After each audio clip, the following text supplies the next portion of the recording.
What's up, everybody? Delighted to say that myself and Jack are joined by James Pearce of The Athletic to ask him all the questions that he's probably been asked a million times, but that you guys will want us to ask. And firstly, James, how are you keeping? Yeah, I'm very good. Thanks. Yeah, yourself? I'm not too bad. Definitely not as busy as you must have been over the past couple of months. I can only imagine how hectic it's been around the transfer window with, well, it's kind of been quiet, but I'd still imagine that doesn't take away from how busy you've been. No. Although there hasn't been many deals done, as obviously there's no shortage of rumours, is there? So, no, plenty of rumours to check out, and yeah, I still think there's a little way to go in terms of outgoings, and then what that potentially means in terms of whether there are any further incomings. But yeah, obviously on top of that, some fantastic news in terms of contract renewals for key players, and some more good news on that front. Hopefully, not far away. On that, actually, on the transfer renewals, the one that caught me a little bit by surprise was Trent. I think we all expected Fabinho and Alisson. Maybe we hope for Salah, which we'll get on to later. But did you have an inkling that Trent was on that list for players to be renewed? Because it did take me by surprise. Yeah. He was certainly on the kind of the list that I think probably at the back end of the season when I was doing a piece looking ahead towards the summer. I think despite the fact I think he had 3 years left, didn't he? So he wasn't maybe one that people looked at and went, well, he's down to the last two, and it's that has to be addressed. But I think it was slightly different with Trent. Rather than like a fear of he's down to his last whatever, we need to renew it. It was more on the club's behalf. It was we need to recognise the fact that his influence has grown and grown since he signed his previous deal, which I think was January 2019, around that time. So, and when you think from where he was then to where he is now, quite rightly, the club wanted to give him improved terms that put him up there amongst the highest earners at the club, because there's no doubt that that's where he belongs. Absolutely. And two players that I wanted to mention with regards to possible outgoings, James, are obviously Xherdan Shaqiri and Divock Origi. Now, what is your understanding with the Shaqiri situation? It looks to us lay people like he's just waiting for a move to be agreed to be out the door. Yeah, well, he came out publicly, didn't he, a couple of weeks back now, and said that he informed Liverpool that he wants to pursue a new challenge this summer. Clearly Liverpool aren't going to stand in his way, but the reason that nothing has happened on that front yet is because there isn't a suitable offer on the table. There's been a fair bit of interest. Lazio were keen. I think Sevilla before that. Of course, recently, we wrote about how Lyon had made an approach, but there was just Liverpool said it wasn't even really treated particularly seriously because there was such a gap between what Lyon were willing to pay and where Liverpool value him. I mean, Liverpool, I think, what did they pay? 13 million for him off Stoke, and I think they're keen to get back close to that. Probably won't get back all of that, but certainly 11 or 12 million. And yeah, Lyon not in a position to do that. So I think with Shaqiri, there's a little bit of a, it's almost like who's going to blink first, really. Are one of those clubs that's really keen on him? Are they going to suddenly come back to the table with a higher offer, or are Liverpool going to have to lower their demands? Divock Origi is a very difficult and interesting one because obviously he's been involved in some of the biggest moments that we've had as Liverpool fans in the past 3, 4, 5 years. But I think it's fair to say that his place in the pecking order perhaps has dropped off a bit. Has there been much interest in Origi, or is it another one of those scenarios where it has to be the right offer for the club to even entertain it? Yeah, it's been very quiet in terms of Origi. I'm not aware of any kind of concrete offers that have come in. I'm also not aware that he's even stated that he's keen to move. I think that's obviously a big factor in all this, the player's own wishes. We talk about Shaqiri, and he's made it clear that he would like to move on. He would like to play regularly this season. But certainly there haven't been those same noises coming from Origi. I think clearly he knows his place in the pecking order, but at the moment, unless that situation changes, he seems prepared to stay and fight for his place. So like most people, I I thought there would be a parting of the ways with Origi this summer, just because it felt like it probably was the best thing for all parties. But yeah, I think it's a tricky one with Origi in terms of where you value him, because he's still relatively young in football in terms. We're not talking about someone who's gone past 30 and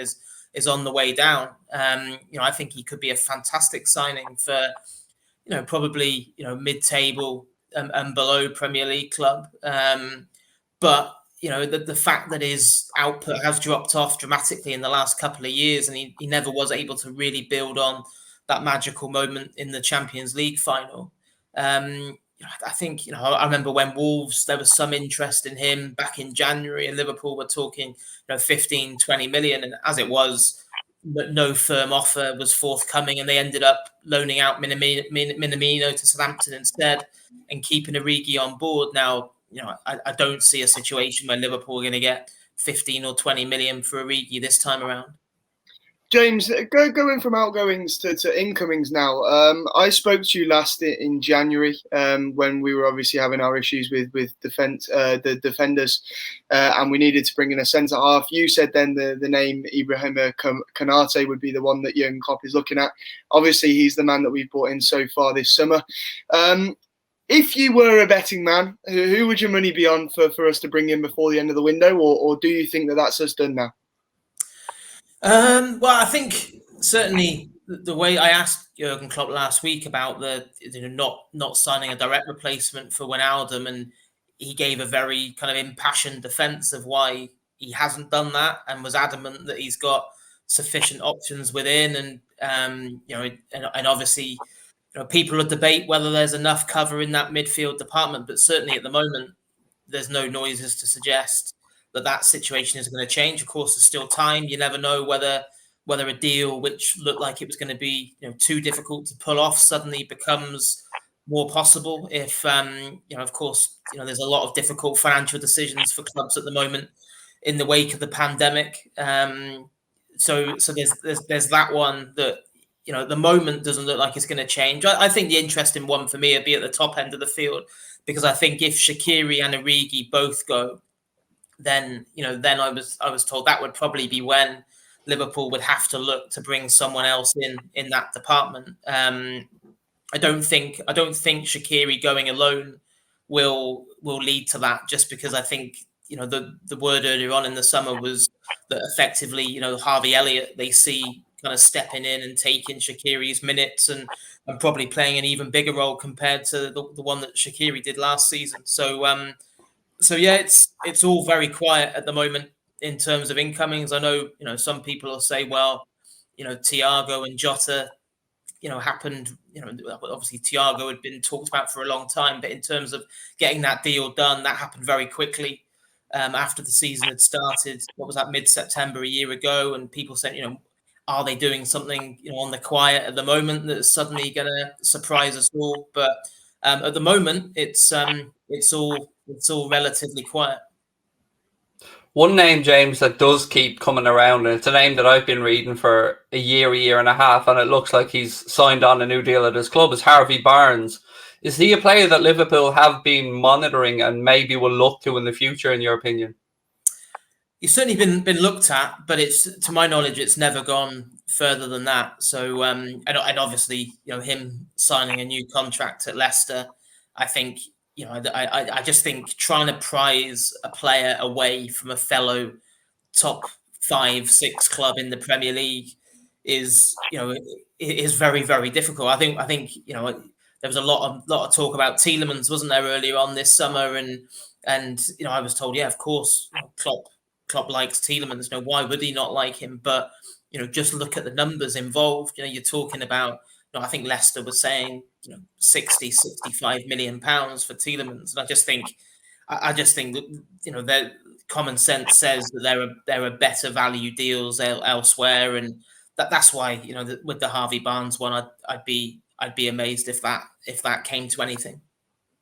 Is it a case sometimes of balancing the overseas squad places versus the homegrown and then weighing up that value? Because there's no doubt that there's better value on the continent. One name, again, we've been linked with a lot, I think he was even brought and shown around Liverpool when he was 15 or 16, was of course Ron Jeremy Doku, another name that has been mentioned as a possibility for next summer for Jurgen Klopp. What's your thoughts on him?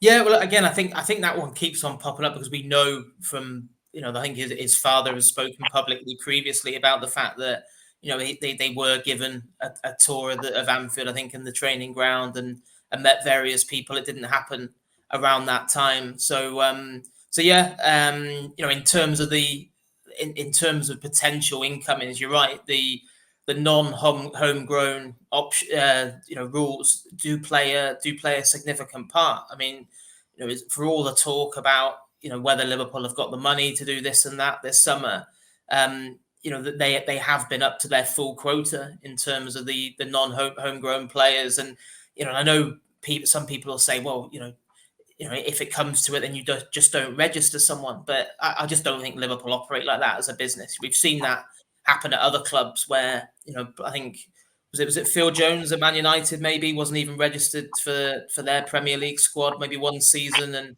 But Liverpool aren't going to pay someone, 70, 80, 90 grand a week to just sit around for the season. So that's why, it's space would have to be made. And I think that was probably was interesting. I did a story on The Athletic probably about a month ago now that Jarrod Bowen was on Liverpool's shortlist for a potential attacking recruits, and I got a bit of a, I'd say it was probably a mixed reaction to be, to that story in terms of people saying, well, hang on a minute, is he of sufficient quality for Liverpool? But the more I thought about that, the more I thought, well, you can see why he would appeal to Liverpool. No, he's still relatively young. He's got, I think whenever I watch him play, I thought he was very good again last weekend in terms of the kind of player who you feel as if Klopp could take to the next level, and of course, he's homegrown at the same time. So yeah, I think at the moment it's probably looking unlikely that will come to anything in this window. But I would expect Liverpool to be keeping close tabs on him going forward. James, I was just wondering in terms of what the mood was in the Liverpool camp at the moment. Obviously, we've seen our rivals. You talking Manchester City? They've spent 100 million on Grealish. Lukaku 97.5 million to Chelsea. Obviously, we've seen United do some big deals as well, bringing in Sancho and Varane. And obviously, you mentioned there in terms of the financial capabilities of Liverpool this window, and Jurgen Klopp spoke pre-Norwich about it too. Is there maybe a worry that we may fall behind, or an element of anger at the fact that we can't compete with these sort of deals? No, certainly not inside the club in terms of players or staff or anyone I've spoken to. I mean, everyone was incredibly positive and buoyant after pre-season. I think it was the best pre-season that anyone I'd spoken to could ever remember at Liverpool. I think it was unique in terms of, probably unfortunately for Jurgen Klopp, it will never happen again, being able to take the players away for 4 weeks and have that kind of intensive period to, not just to work on things tactically and physically, but also, that togetherness, which I think was really difficult with the pandemic, right down to, having to sit on separate tables to eat and not being able to do the kind of team bonding stuff that they'd done previously. So I think, I think there's a real difference between maybe the way that some people outside the club and, and some fans, obviously, especially you see it, intensified on social media in terms of that frustration at the lack of business compared to the feeling actually within the club, which is certainly far from defeatist. I think, if anything, from the people I've spoken to, they really like the fact that pundits especially seem to have written Liverpool off as serious title contenders this season. I think Klopp quite likes that underdog mentality, and it's much better than people piling pressure on you and and saying, well, Liverpool should run away with it this time around. I think Klopp likes that, and I think there's also a feeling that I don't think some people appreciate. Liverpool finished third last season, having been without half a team for half the season. So when you throw back into the mix, Van Dijk, the best defender in world football by a long way for me. Matip, I thought he showed again how good he was last weekend. Joe Gomez as well. You mentioned obviously Konate that's come in. That area looks really strong. You've got Tsimikas, who looks after a really tough first year that he can now be, a proper backup and reliable deputy to Robertson. Trent looks incredibly sharp and hungry, and as much as it hurt him missing out on the Euros, I think he'll benefit from getting a proper break. Of course, not been ideal pre-season for kind of like Thiago and Henderson, obviously coming back late, but they're getting up to speed. We'll see Fabinho in the coming weeks and months back in his rightful position. And again, you wouldn't swap him for anyone. And then, further forward, I think we saw last weekend the same with Trent. How much has Mo Salah and Sadio Mane benefited from having, the longest break they've had for years, really, and then a full pre-season. So, no, I think when you throw that into the mix, there is a big difference between maybe the way that things are looked upon by a section of fans compared to the players and the staff. Yeah, there's certainly a mix between social media and reality at times. I know you're a busy man, James. I've got one last double-ended question for you before we let you go off about your day. One of them is to do with contract renewals around, obviously, the captain, Xherdan Henderson, and Mohamed Salah. And I want to finish off with a cheeky little question around next summer, and that one that myself and Jack are fully on board with and trying to push, and that's Jude Bellingham. I want to know if you've heard any interest in Liverpool's end in at least keeping an eye on Jude Bellingham, shall we say, in his business at Dortmund. Well, I think like anyone, I just absolutely love to see Jude Bellingham at Liverpool. I think, it goes back to one of those ones where, Dortmund have done a great job in getting him, and I'm sure they'd be absolutely loath to lose him. I mean, I think obviously the talk has been fueled a bit by, I think he said on social media, didn't he, his love for Steven Gerrard, and we saw that Jordan Henderson really took him under his wing at the Euros. So yeah, I think of course he falls into that category of someone that Liverpool would be keeping close tabs on. But again, how expensive a deal would that be to get done? So yeah, it's he is. It's just us here, James. You can tell us. Yeah, it's just us, James. Yeah, I just think at the moment there's just it's difficult to predict at the moment what's going to happen in the next 10 days, let alone the next 10 or 12 months. So yeah, I think clearly for Liverpool at the moment the priority is obviously talks underway with Andy Robertson. You'd expect that to get done before too long. The same with Jordan Henderson's contract. There's agreement in principle is there, and obviously talks as well with Mohamed Salah and Sadio Mane. So yeah, I think at the moment those are the priorities, and then once exactly who you've got tied down and who you haven't, then that'll obviously have a knock-on effect in terms of next summer. Would you be confident on the Mohamed Salah one? Well, I think you can only go at the moment on the noises from the various different, camps. And, I wrote a piece this week that, nobody I've spoken to at the moment doubts for a second his commitment to the cause. And for all the noise last season when he gave those interviews in Spain and, and there was all the, obviously big focus on him when he wasn't happy about being substituted. I think it was against Chelsea. For all that, teammates and staff have said, from the first day in pre-season, he has been absolutely bang on it, setting the standards for everyone else. And I think anyone who had watched that game against Norwich last weekend, you wouldn't question whether Mohamed Salah is happy, settled, and fully focused on breaking more records with Liverpool. So yeah, I think it's certainly probably the most tricky of all the contract renewals that Michael Edwards is trying to get done this summer. Because, of course, as one of the absolute elite players on the planet, who's at the peak of his powers, I think at the moment, he wants to be rewarded accordingly. But yeah, I think, I think that might take a little while, but hopefully it will get done. And I just wonder as well whether, the way that, certainly the financial landscape of football has changed a fair bit with the pandemic, and you look at the financial problems that Real Madrid and Barcelona have got.